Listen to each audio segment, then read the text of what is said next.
comum a gente escutar de vez em quando uma pessoa fazer uma afirmação.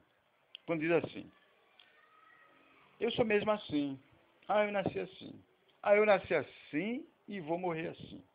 Ora, a gente nasce numa dada cultura que tem suas regras éticas e morais e sabemos que boa parte dessas regras estão erradas e são equivocadas, pois tem gerado todo tipo de preconceito e discriminação.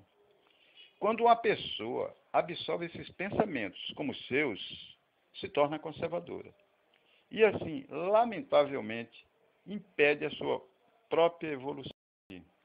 O postulante, o buscador da alquimia, reconhece que traz em si alguns pensamentos e ideias herdadas que precisam ser revisadas, pois tem gerado conflito e desarmonia. Isso demonstra que uma pessoa dessa tem muita coragem e um profundo desejo por transformação. E é justamente esse desejo por transformação que é o impulso à prática da alquimia. Isso significa que essa pessoa já tem uma consciência diferenciada da média comum.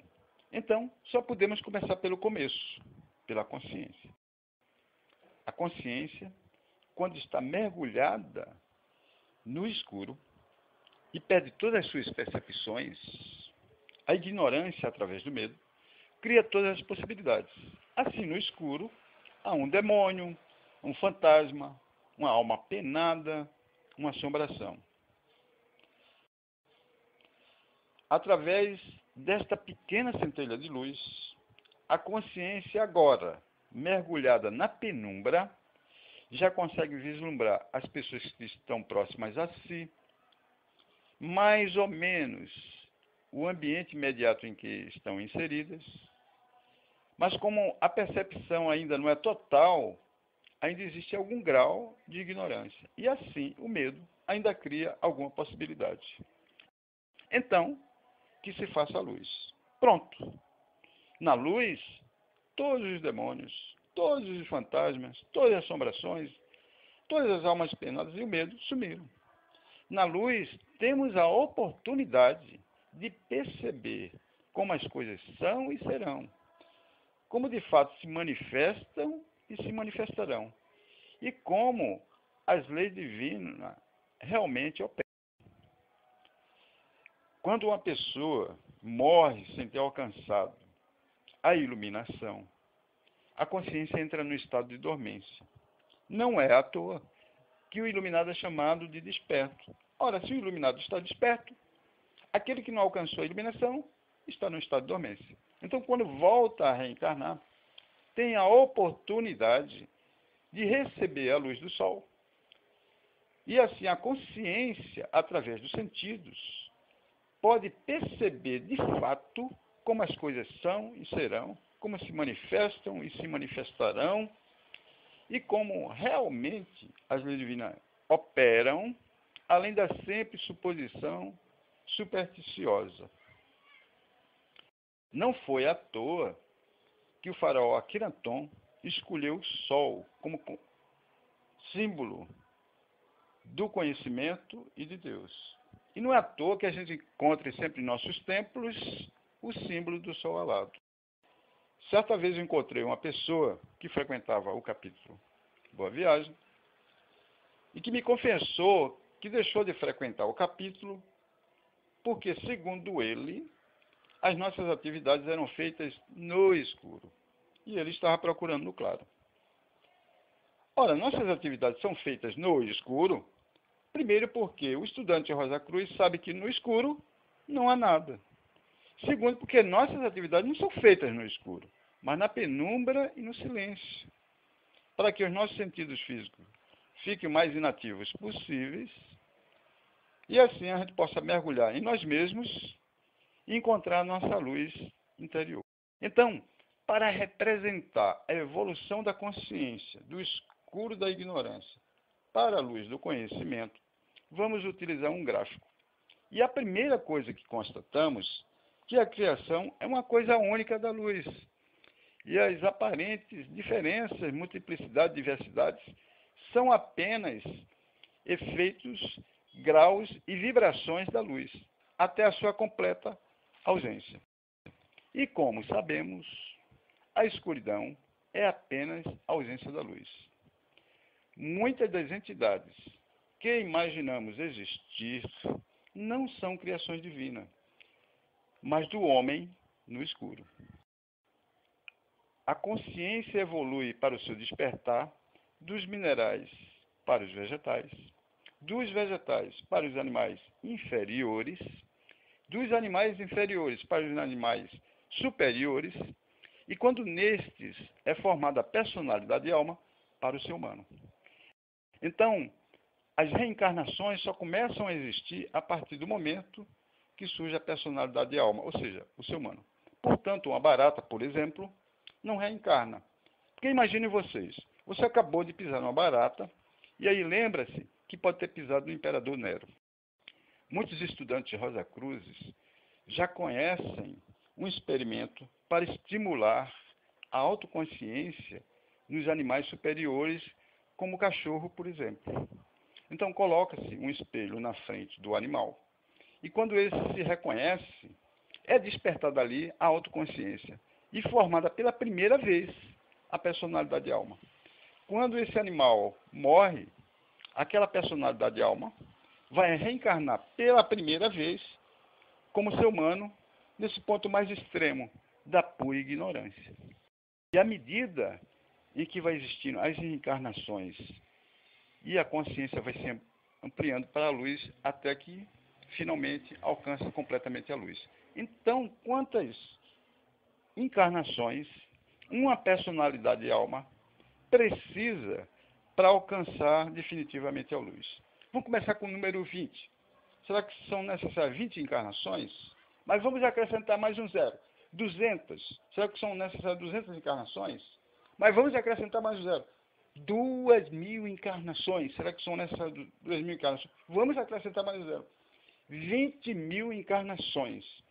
Segundo informações que nós temos, uma personalidade de alma leva, em média, 20.700 e poucas encarnações até alcançar a luz e assim se fundir definitivamente ao cósmico e encerrar o ciclo de reencarnações. A partir desse pressuposto, podemos fazer diversas e curiosas reflexões. Se tivemos e teremos milhares de encarnações, então certamente que tivemos diversas personalidades de almas que, em dadas encarnações, tiveram alguma afinidade parentesca conosco. Ou seja, foram nossos pais, nossas mães, nossos irmãos, nossos filhos e assim por diante. Para quem conhece o Recife Antigo no Carnaval, e vê aquela multidão de pessoas, pode formar uma ideia quantitativa do que o cerca. Por exemplo, você agora se coloque no Recife Antigo, se visualize ali no Recife Antigo, sozinho, sem ninguém, só você. Exatamente ali no Marco Zero, sozinho. E usando o número mais ou menos aproximado, acrescentem em torno de vocês 20.000 personalidades de almas diferentes que numa dada encarnação foram o seu pai. Acrescente mais 20.000 personalidades de almas diferentes que numa dada encarnação foram sua mãe. Mais 50.000 que foram os seus irmãos. Mais 50.000 que foram os seus filhos. Mais 20.000 que foram suas esposas. Mais 20.000 que foram os seus esposos. E assim estamos diante de uma colossal quantidade de personalidades de almas diferentes que numa dada encarnação tiveram alguma afinidade de parentesco conosco. Naturalmente que boa parte dessas personalidades de almas estão desencarnadas e que outras tantas, assim como nós, agora, estão encarnadas. Então, se são as circunstâncias que definem as nossas encarnações, vamos supor, por exemplo, aquelas que foram os nossos pais, agora seja talvez um dos nossos filhos, ou também um dos nossos irmãos, ou também um dos nossos vizinhos, ou também um colega de trabalho, ou simplesmente uma pessoa que cruzamos na rua. Se começamos as nossas primeiras encarnações no ponto mais extremo da pura ignorância, e como sabemos, a ignorância é a mãe de todos os erros humanos que conhecemos.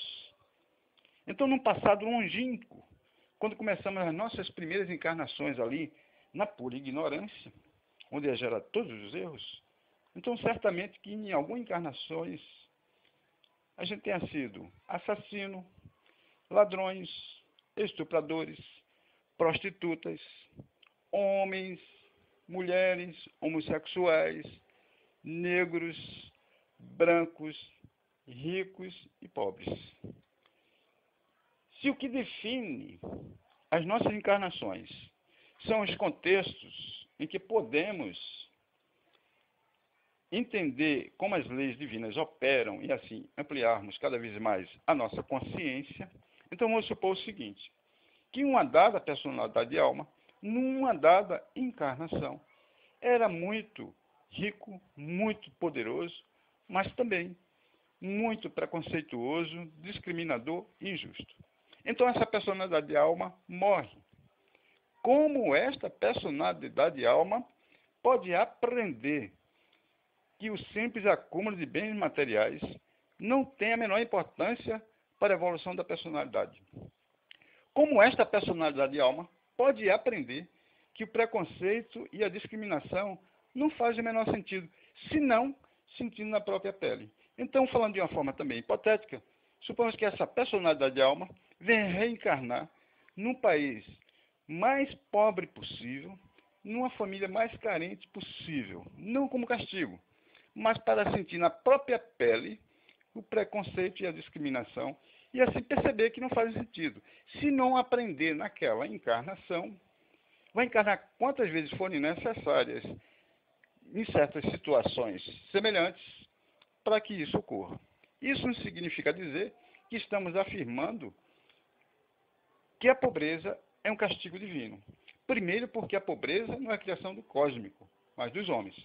E segundo, porque em outro exemplo, uma outra personalidade de alma, vivendo nessas mesmas condições, mas que não tenha tido a mesma conduta e caráter da anteriormente citada, viva justamente aquela situação para aprender qualidades espirituais mais elevadas, como o amor, o perdão, a caridade, a compreensão, o desapego e o despreendimento. Disso, a gente só pode concluir a tolice que é todas as formas de preconceito.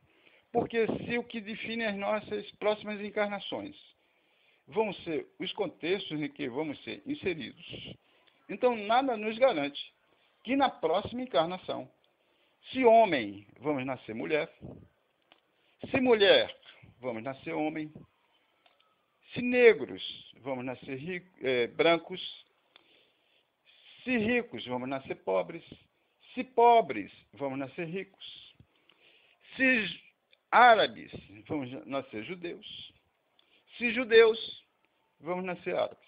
Então, o centro de todos os conflitos humanos é o ego.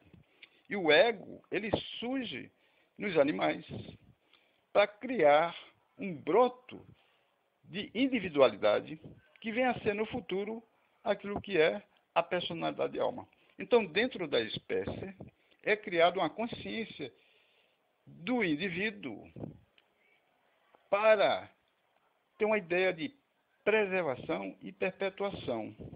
E todos os comportamentos dos animais vão ser gerados a partir dessas duas condições: preservação e perpetuação.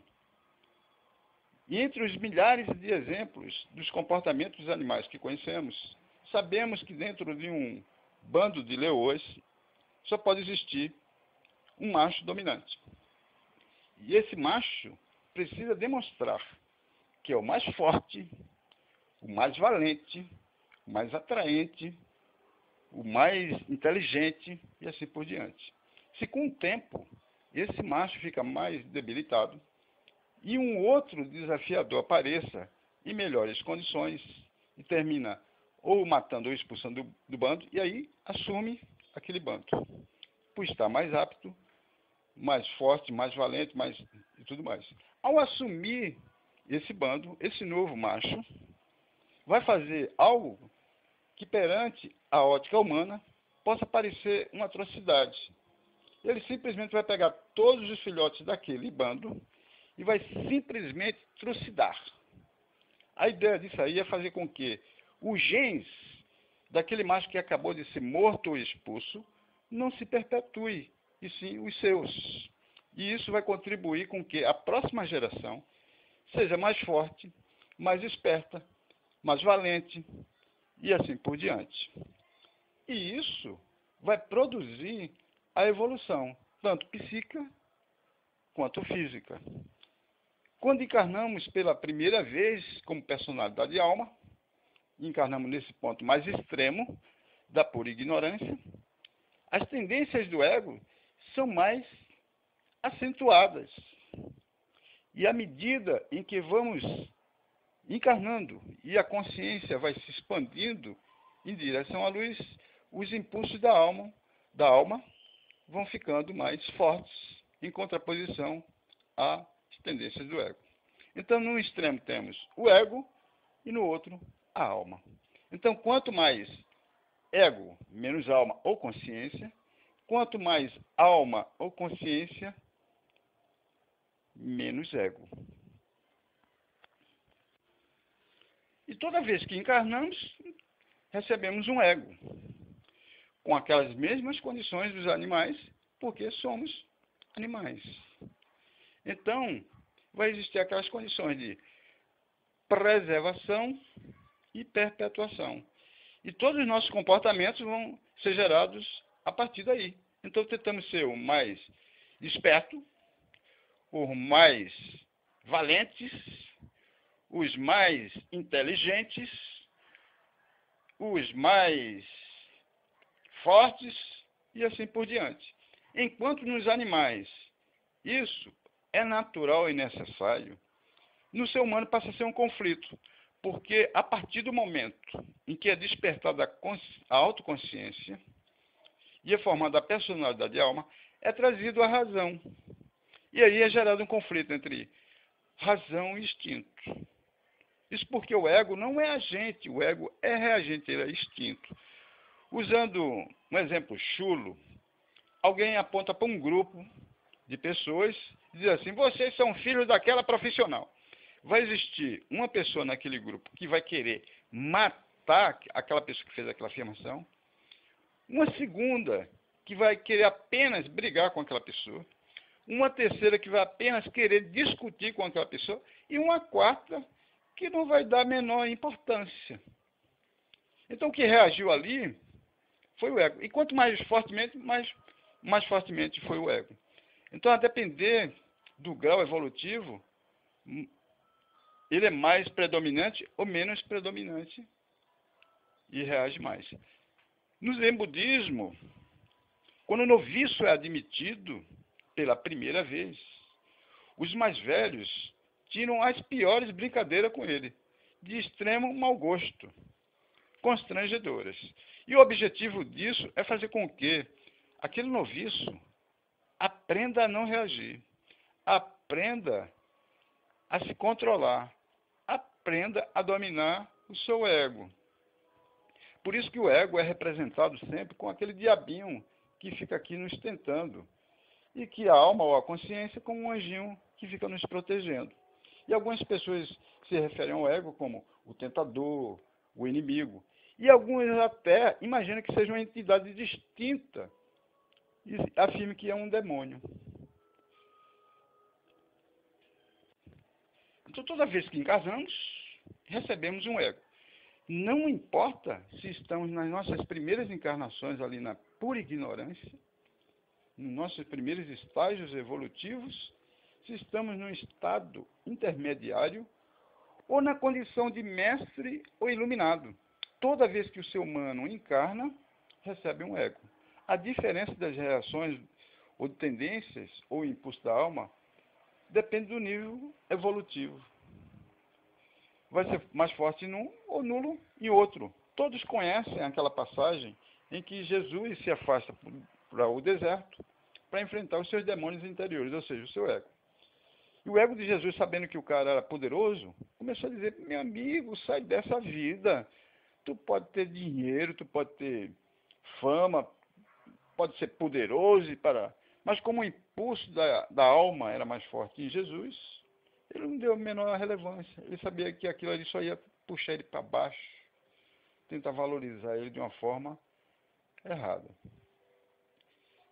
E por entender, Jesus, que todos os seres humanos passam por essas etapas, e naqueles momentos em que está mergulhado na ignorância, no escuro, onde a consciência ainda é muito diminuta, foi que naquele momento crucial ele fez aquela afirmação: Pai, perdoai-vos, pois eles não sabem o que fazem. A partir disso, a gente pode deduzir que ninguém, absolutamente ninguém, é culpado da consciência que tem. Embora sempre sejam responsáveis pelos seus atos. Mas ninguém é culpado pela consciência que tem. Se tem a consciência que tem, a consciência que se tem. E corresponde ao seu nível evolutivo. Então, se toda vez que nascemos, recebemos o ego, então toda vez que morremos, o perdemos. É por isso que, na maioria das vezes, quando morremos, nos libertamos do ego e há uma expansão da consciência. E por isso que a alma pode visualizar aquilo que a encarnação que acabou de fazer e tudo aquilo que andou cometendo. E aí olha para alguns fatos: rapaz, eu andei fazendo aquilo. Fez e fará quantas vezes voltar, e as tendências do ego forem mais fortes. Há um símbolo oriental que representa o ciclo evolutivo, que é o Tao. No Tao a gente percebe o seguinte, que a alma, quando está desencarnada, a predominância da luz. E existe um ponto negro, que representa ainda algum grau de ignorância que precisamos eliminar. Quando encarnamos, a predominância é do negro, do ego. Mas existe um ponto branco, que é a nossa alma, que é o nosso eu interior, que é o nosso mestre interior, que é o nosso eu superior. E como a alma sempre está presente em nós, porque somos nós, e naqueles momentos mais cruciais, em que precisamos de proteção, inspiração e tudo mais, que algumas pessoas entendem até que seja uma entidade distinta e que chame de anjo da guarda. Há uma herança cultural que precisa ser reavaliada com uma certa delicadeza, mas que precisa ser reavaliada. Por exemplo, um conhecido nosso, ou parente, morreu há muito tempo, 10, 30, 20 anos, 2 anos, e a gente vai ali e acende uma vela para iluminar o caminho daqueles que já se foram. Ou então a gente faz uma prece para tentar ajudar aquele que já se foi. Exceto naqueles primeiros momentos da transição, que sabemos. Fora isso, eles não precisam de prece. Quem precisa de ajuda somos nós. Eles estão livres do ego. Eles não estão sobre a tendência do ego. Então, não só naqueles momentos que precisamos de ajuda e proteção e inspiração, nós devemos nos dirigir aos mestres, mas também a essas pessoas conhecidas, a um parente, pedindo orientação, proteção e luz. Porque eles estão livres do ego. Nós é que estamos submetidos a essa condição. Há uma outra crença também persistente, que apenas não é fruto dos filmes de terror de Hollywood ou de terceira categoria, que é o tal do sobrenatural. que o sobrenatural é uma interpretação completamente errônea do que vem a ser o transcendente, o além, o mundo espiritual. No sobrenatural, a interpretação de que esse mundo do além é terrível, é um terror. Então, todos nós somos relativamente normais dentro das nossas endocrisias. Mas convivemos um com o outro, um irmão, uma irmã, um filho, filha, o pai, a mãe, o esposo, a esposa. Todos vivemos normalmente um com o outro. Mas basta um desses sujeitos morrerem, que vão se transformar no terror, que a noite vai nos puxar a perna, e que vai ficar nos assombrando, amedrontando, se escondendo no escuro para nos pregar alguma peça. É óbvio que existe algum equívoco nesse tipo de pensamento. Mas o baixo astral. A gente sabe que há pessoas que morrem numa extrema ira, que não conseguem se libertar do ego completamente. Não conseguem, na verdade, completar a sua morte. Mas olha, veja só, se aquele que não está nesse estado, está no estado de dormência, imagina esse, que não tem a menor consciência do que está acontecendo em volta. Estão vivendo apenas aquela simples situação para nos afetar de alguma forma. Então, ponto de transmutação do pensamento é o pensamento. Então, precisamos fazer a transmutação no pensamento, porque sabemos que é no pensamento que tudo é gerado. E é o pensamento que vai gerar a palavra, que por sua vez vai gerar o terceiro ponto, ou ação, formando a lei do triângulo. Então, a qualidade do pensamento vai gerar a qualidade da palavra e da manifestação ou ação. Então, quando temos um pensamento negativo, precisamos transmutar esse pensamento em positivo. Mas falando assim é muito fácil. Falar é muito fácil.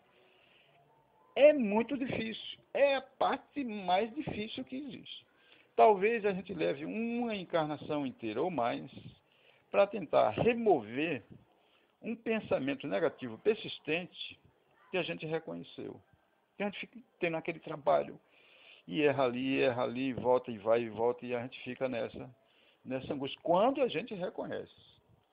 Mas o fato é que a gente consiga ou não, nessa ou na outra, a transmutação tem que acontecer.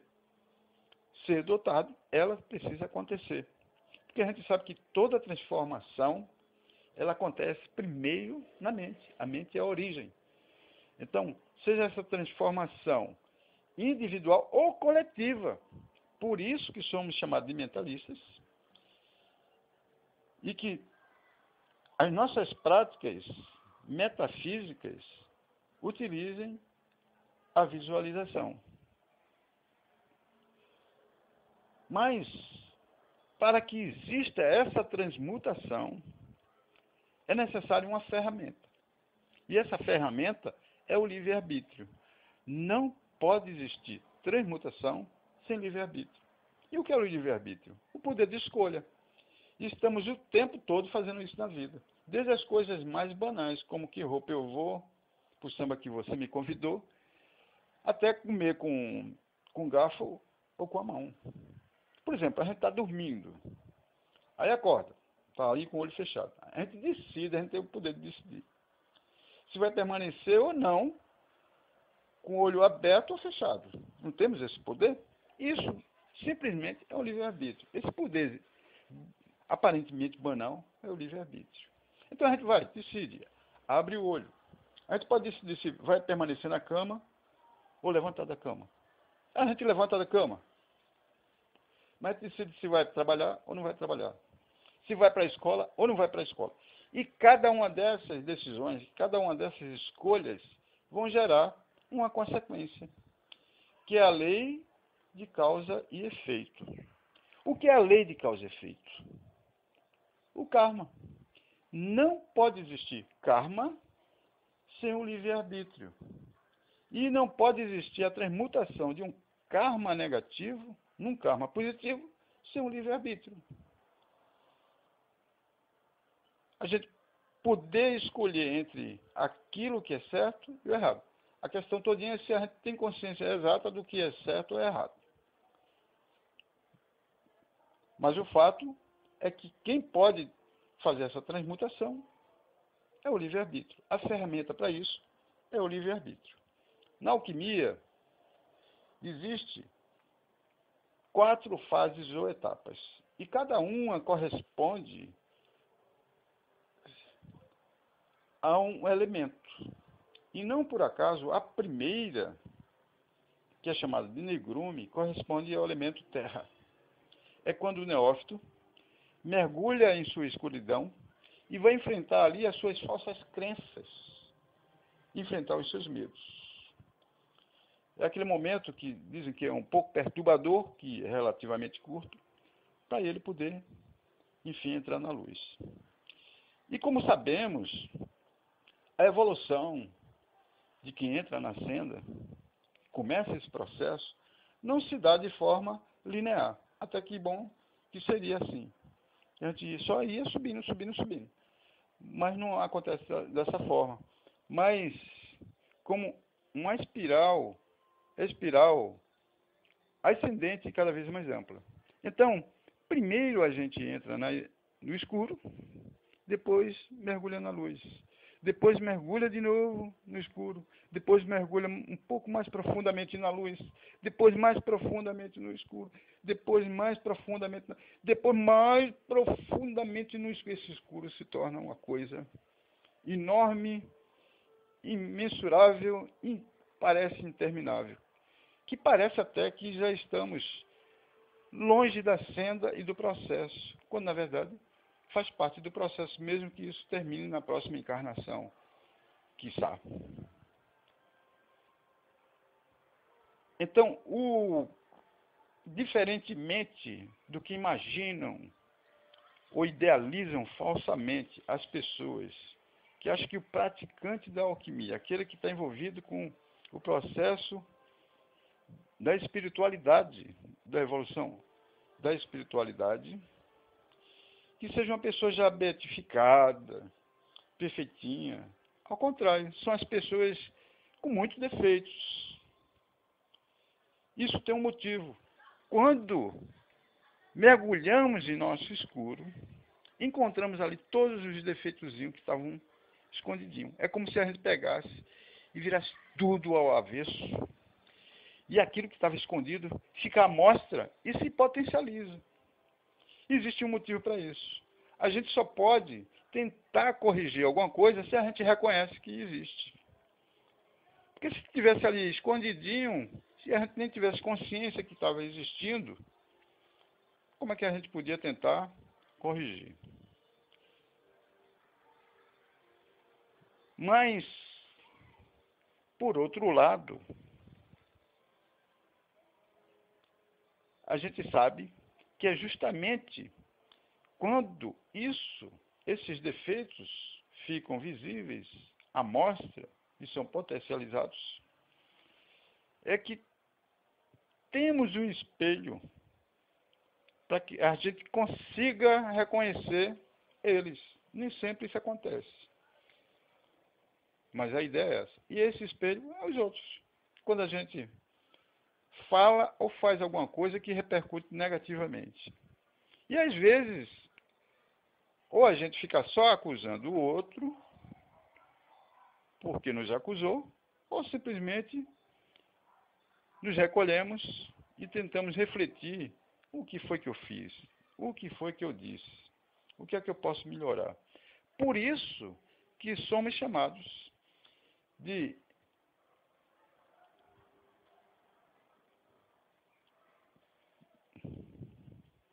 metamorfoses ambulantes, porque estamos em constante transformação, diferentemente do exemplo citado no começo do conservador, aquele que é assim e vai morrer assim. Não pretendemos morrer assim. Então estamos constantemente em mudança. Não somos hoje o que fomos ontem, nem que fomos há um mês atrás, há um ano atrás. Não falamos nem pensamos as mesmas coisas. Estamos constantemente nessa transformação.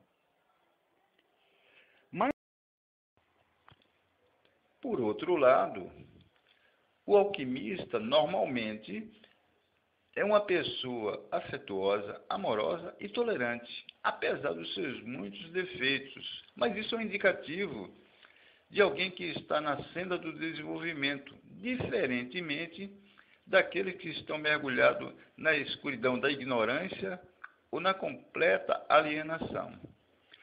A alquimia não é um processo de construção, mas de purificação. E aos poucos vamos removendo as superstições, as falsas crenças e nos libertamos de todos os medos para assim encontrarmos a nossa luz interior. Quando falamos em alquimia, sempre imaginamos aquela figura distante lá na Idade Média. Mas assim que colocamos o pé na senda, o processo alquímico acontece, tenhamos consciência disso ou não. Isso ocorre através das inquietações, das dúvidas, das perguntas, dos questionamentos que vão surgindo e que provocam em nós a nossa transformação. Isso nos lembra aquela imagem conhecida do cristal imerso na terra, que aos poucos vamos retirando as impurezas até chegarmos à luz. E por entender todo o processo evolutivo humano, é que o alquimista se torna uma pessoa tolerante e assim entende que todas as crenças precisam ser respeitadas, pois representam o grau evolutivo de cada um, e elas, em algum nível, em algum grau, vai conduzir as pessoas à prática da espiritualidade. Portanto, diante de tudo que foi colocado, devemos agradecer a oportunidade de estarmos aqui e agora encarnados. E através desta luz, vamos expandindo a nossa consciência mais em direção à luz divina, que, enfim, é o nosso destino inexorável.